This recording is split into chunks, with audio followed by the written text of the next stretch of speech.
Olá, nós somos da Fundação Escola Técnica Liberato Salzano Vieira da Cunha. Me chamo Lavínia Cogasiero e eu e minhas colegas Amanda Silveira Nunes, Ana Júlia Riz Gonçalves e Gabriela Leite Souza, juntamente com o professor orientador Marcelo Ribeiro de Freitas,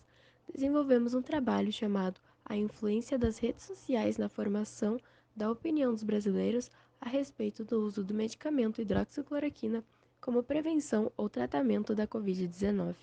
Considerando esse cenário de crise política e sanitária no qual estamos vivendo, percebemos que a influência de pessoas como o presidente brasileiro, propaganda pelas redes e mídias sociais, se tornou uma questão de saúde pública, o que nos fez focar no estudo a respeito do que foi divulgado sobre o medicamento hidroxicloroquina, já que o mesmo, além de poder gerar efeitos adversos se usado de maneira incorreta, é muito citado e divulgado nas plataformas digitais.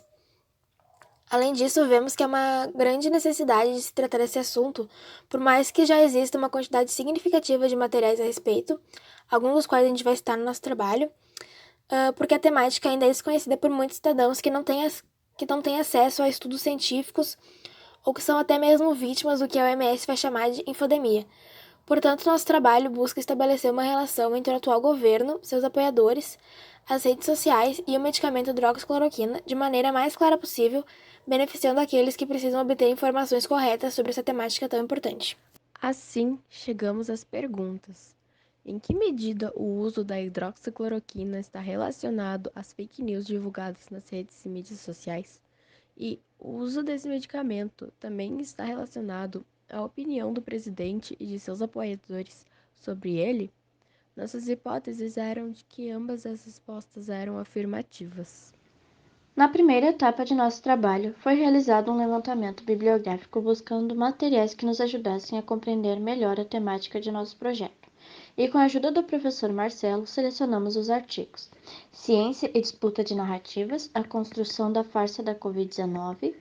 a pandemia de Covid-19 sob a bênção de Bolsonaro e evangélicos, Bolsonaro tem razão, um parasita intracelular obrigatório, populismo e desinformação no contexto da Covid-19, crença forte, ciência fraca, contribuições sobre a relação ciência e crença para a educação científica e tecnológica em tempos de pós-verdade, desinformação, verdade e pós-verdade e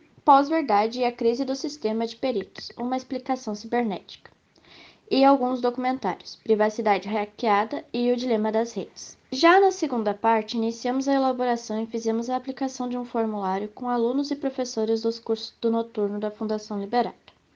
Até o momento, recebemos respostas de 85 homens e mulheres entre 18 e 67 anos, que estudam ou lecionam nos cursos de Química, Mecânica, Design de Interiores, Informática para a Internet e Mecânica Automotiva. Nós também obtivemos informações a partir de um questionário aplicado no Hospital Ernesto Dornelles, em Porto Alegre, ao qual 10 profissionais da saúde responderam, sendo um médico, 8 técnicos de enfermagem e um nutricionista. Além disso, realizamos 2 entrevistas para esclarecermos algumas dúvidas a respeito da temática de nosso projeto. Uma com a reitora da UFSPA, Lúcia Campos Pelanda, e outra com a professora de Química Industrial também da UFSPA, Simone Schneider Amaral. Então, como a gente quer chegar a uma conclusão a respeito de alguns fatores que influenciam no uso da hidroxicloroquina, nós relacionamos respostas dadas às diferentes perguntas e as principais conclusões às quais chegamos até o momento são que: dos indivíduos que avaliaram o governo de Jair Bolsonaro em relação à pandemia como péssimo, 69,38% não usaria hidroxicloroquina como tratamento, porque existe comprovação de que o mesmo não é eficaz. 4,08% porque discorda do atual governo, 18,36% não quiseram ou não souberam responder, 6,12% tomariam o medicamento se o médico indicasse e 2,4% usaria porque acredita na eficácia do medicamento. Números que vão mudando bastante quando avaliamos os que consideram essa gestão ruim, regular, boa ou ótima, sendo que desses últimos 50% usaria porque acredita na eficácia do medicamento e 50% não soube ou preferiu não responder. Quando questionamos sobre o uso do medicamento como prevenção, a grande maioria das pessoas respondeu que não faria, inclusive os que consideram as atitudes do governo brasileiro em relação à pandemia como ótimas ou boas. No entanto, os motivos para o não uso variam bastante.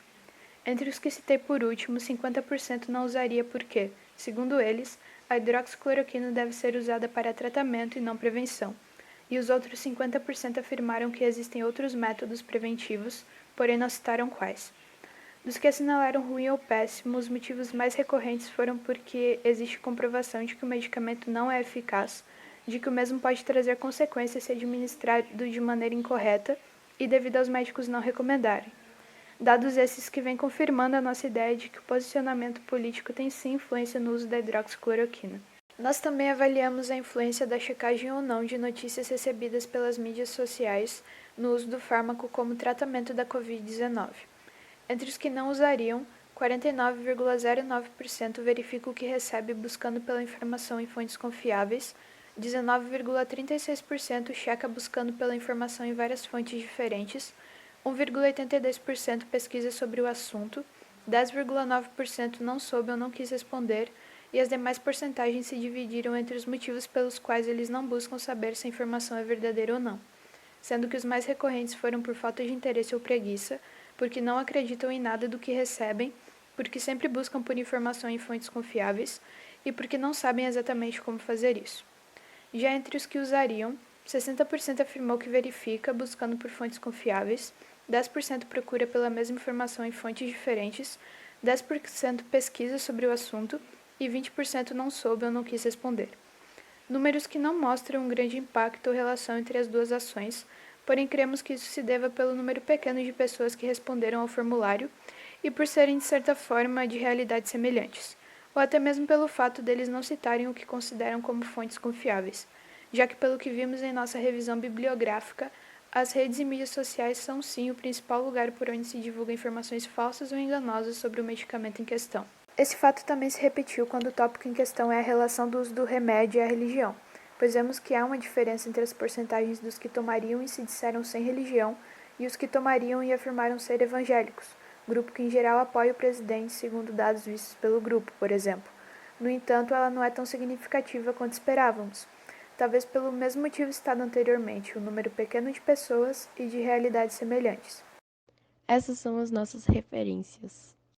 Por último, vale ressaltar que, como foi dito, nosso trabalho ainda está em andamento e pretendemos realizar a aplicação do formulário por mais tempo, talvez até mesmo com pessoas de mesma faixa etária, porém de outra escola.